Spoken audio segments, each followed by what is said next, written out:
From Beyond by H.P. Lovecraft. Narrated by Zachary Taylor.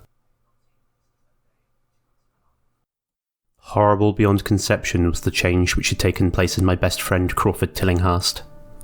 I had not seen him since that day, 2 months and a half before, when he had told me towards what goal his physical and metaphysical researches were leading, when he had answered my awed and almost frightened remonstrances by driving me from his laboratory in his house in a burst of fanatical rage.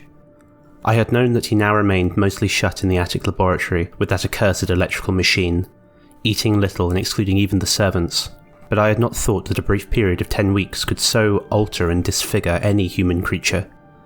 It is not pleasant to see a stout man suddenly grow thin, and it is even worse when the baggy skin becomes yellowed or greyed, the eyes sunken, circled, and uncannily glowing, the forehead veined and corrugated, and the hands tremulous and twitching. And if added to this there be a repellent unkemptness, a wild disorder of dress, a bushiness of dark hair white at the roots, and an unchecked growth of pure white beard on a face once clean-shaven, the cumulative effect is quite shocking. But such was the aspect of Crawford Tillinghast on the night his half-coherent message brought me to his door after my weeks of exile.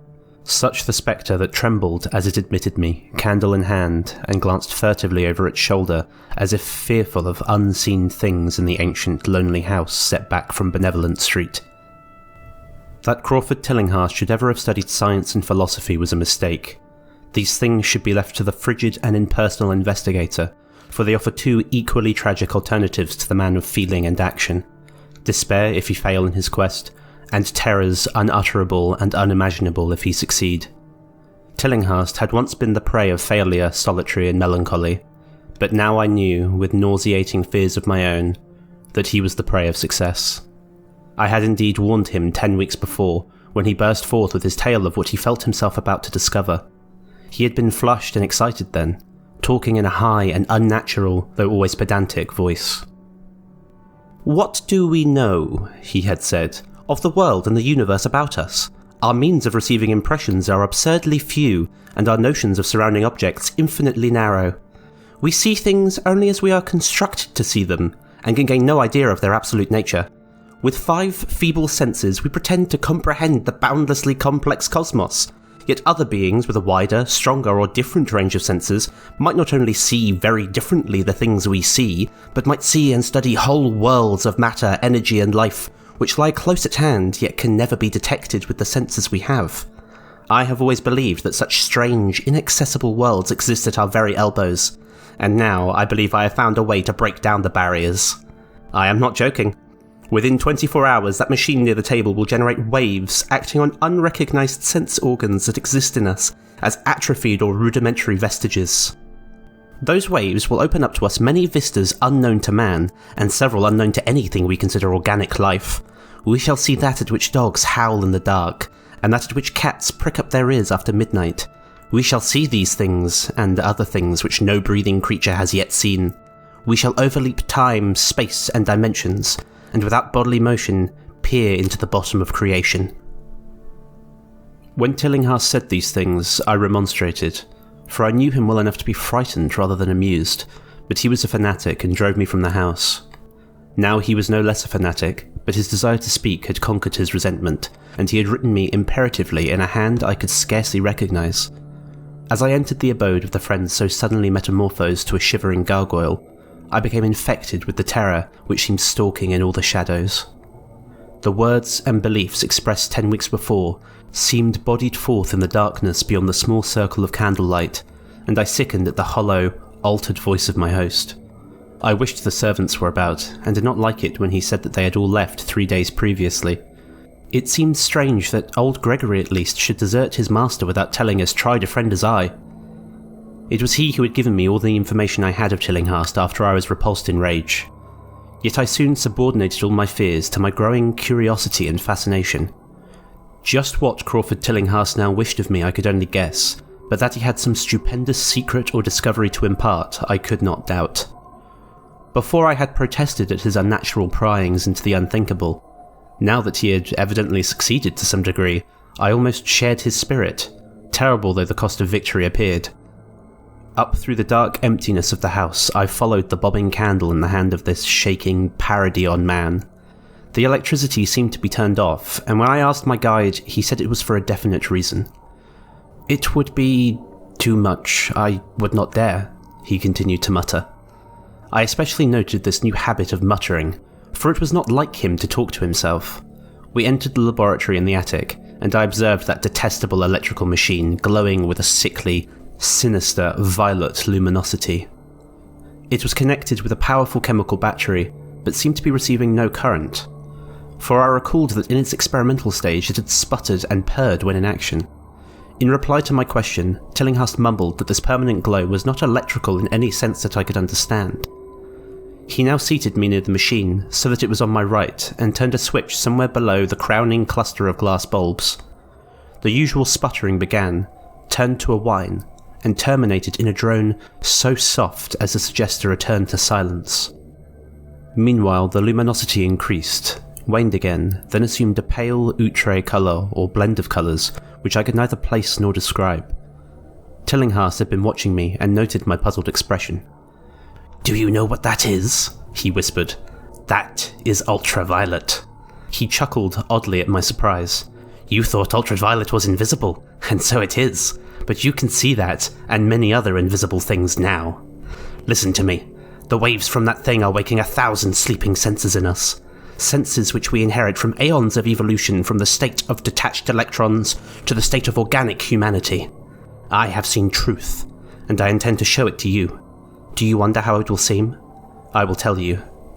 Here, Tillinghast seated himself directly opposite me, blowing out his candle and staring hideously into my eyes. "Your existing sense organs, ears first I think, will pick up many of these impressions, for they are closely connected with the dormant organs. Then there will be others. You have heard of the pineal gland? I laugh at the shallow endocrinologist, fellow dupe and fellow parvenu of the Freudian. That gland is the great sense organ of organs. I have found out. It is like sight in the end, and transmits visual pictures to the brain.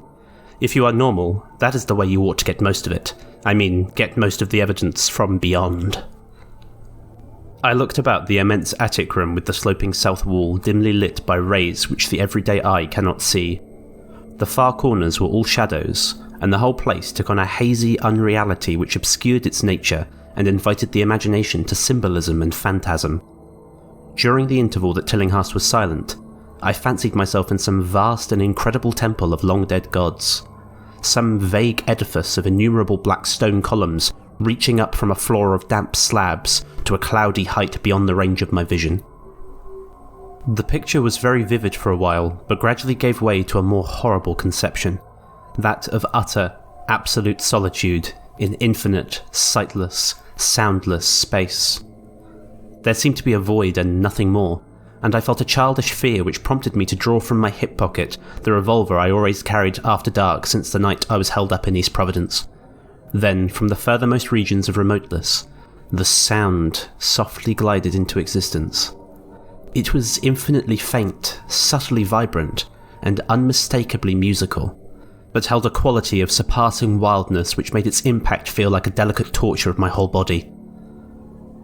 I felt sensations like those one feels when accidentally scratching ground glass. Simultaneously, there developed something like a cold draft, which apparently swept past me from the direction of the distant sound. As I waited breathlessly, I perceived that both sound and wind were increasing, the effect being to give me an odd notion of myself as tied to a pair of rails in the path of a gigantic, approaching locomotive. I began to speak to Tillinghast, and as I did so, all the unusual impressions abruptly vanished. I saw only the man, the glowing machine, and the dim apartment. Tillinghast was grinning repulsively at the revolver which I had almost unconsciously drawn, but from his expression, I was sure he had seen and heard as much as I, if not a great deal more. I whispered what I had experienced, and he bade me to remain as quiet and receptive as possible. "Don't move," he cautioned, "for in these rays we are able to be seen as well as to see. I told you the servants left, but I didn't tell you how. It was that thick-witted housekeeper. She turned on the lights downstairs after I had warned her not to, and the wires picked up sympathetic vibrations. It must have been frightful. I could hear the screams up here in spite of all I was seeing and hearing from another direction, and later it was rather awful to find those empty heaps of clothes around the house. Mrs. Updike's clothes were close to the front hall switch, that's how I know she did it. It got them all. But so long as we don't move, we're fairly safe. Remember, we're dealing with a hideous world in which we are practically helpless. Keep still. The combined shock of the revelation and of the abrupt command gave me a kind of paralysis, and in my terror my mind again opened to the impressions coming from what Tillinghast called beyond. I was now in a vortex of sound and motion, with confused pictures before my eyes. I saw the blurred outlines of the room, but from some point in space there seemed to be pouring a seething column of unrecognisable shapes or clouds, penetrating the solid roof at a point ahead of me and to the right of me. Then I glimpsed the temple-like effect again, but this time the pillars reached up and into an aerial ocean of light, which sent down one blinding beam along the path of the cloudy column I had seen before. After that, the scene was almost wholly kaleidoscopic, and in the jumble of sights, sounds, and unidentified sense impressions, I felt that I was about to dissolve or in some way lose the solid form. One definite flash I shall always remember. I seemed for an instant to behold a patch of strange night sky filled with shining, revolving spheres, and as it receded I saw that the glowing suns formed a constellation or galaxy of settled shape, this shape being the distorted face of Crawford Tillinghast. At another time I felt the huge animate things brushing past me, and occasionally walking or drifting through my supposedly solid body. And I thought I saw Tillinghast look at them, as though his better trained senses could catch them visually. I recalled what he had said of the pineal gland, and wondered what he saw with this preternatural eye. Suddenly, I myself became possessed with a kind of augmented sight. Over and above the luminous and shadowy chaos arose a picture which, though vague, held the elements of consistency and permanence. It was indeed somewhat familiar, for the unusual part was superimposed upon the usual terrestrial scenes such as a cinema view may be thrown upon the painted curtain of a theatre. I saw the attic laboratory, the electrical machine, and the unsightly form of Tillinghast opposite me. But of all the space unoccupied by familiar material objects, not one particle was vacant. Indescribable shapes, both alive and otherwise, were mixed in disgusting disarray, and close to every known thing were whole worlds of alien, unknown entities. It likewise seemed that all the known things entered into the composition of other unknown things, and vice versa. Foremost among the living objects were great inky jellyfish monstrosities, which flabbily quivered in harmony with the vibrations from the machine. They were present in loathsome profusion, and I saw to my horror that they overlapped, and they were semi-fluid and capable of passing through one another, and through what we know as solids. These things were never still, but seemed ever floating about with some malignant purpose. Sometimes they appeared to devour one another, the attacker launching itself at the victim and instantaneously obliterating the latter from sight. Shudderingly, I felt that I knew what had obliterated the unfortunate servants, and could not exclude the things from my mind as I strove to observe other properties of the newly visible world that lies unseen around us. But Tillinghast had been watching me and was speaking. "You see them? You see them? You see the things that float and flop about you and through you every moment of your life? You see the creatures that form what men call pure air in the blue sky? Have I not succeeded in breaking down the barrier? Have I not shown you worlds that no other living men have seen?" I heard him scream through the horrible chaos, and looked at the wild face thrust so offensively close to mine. His eyes were pits of flame, and they glared at me with what I now saw was overwhelming hatred. The machine droned detestably. "You think those floundering things wiped out the servants? Fool, they are harmless. But the servants are gone, aren't they? You tried to stop me. You discouraged me when I needed every drop of encouragement I could get. You are afraid of the cosmic truth, you damned coward. But now I've got you. What swept up the servants? What made them scream so loud? Don't know, eh? You'll know soon enough. Look at me. Listen to what I say. Do you suppose there are really any such things as time and magnitude? Do you fancy there are such things as form or matter? I tell you, I have struck depths that your little brain can't picture. I have seen beyond the bounds of infinity and drawn down demons from the stars. I have harnessed the shadows that stride from world to world to sow death and madness. Space belongs to me, do you hear? There are things hunting me now, the things that devour and dissolve, but I know how to elude them. It is you they will get, as they got the servants. Stirring, dear sir? I told you it was dangerous to move.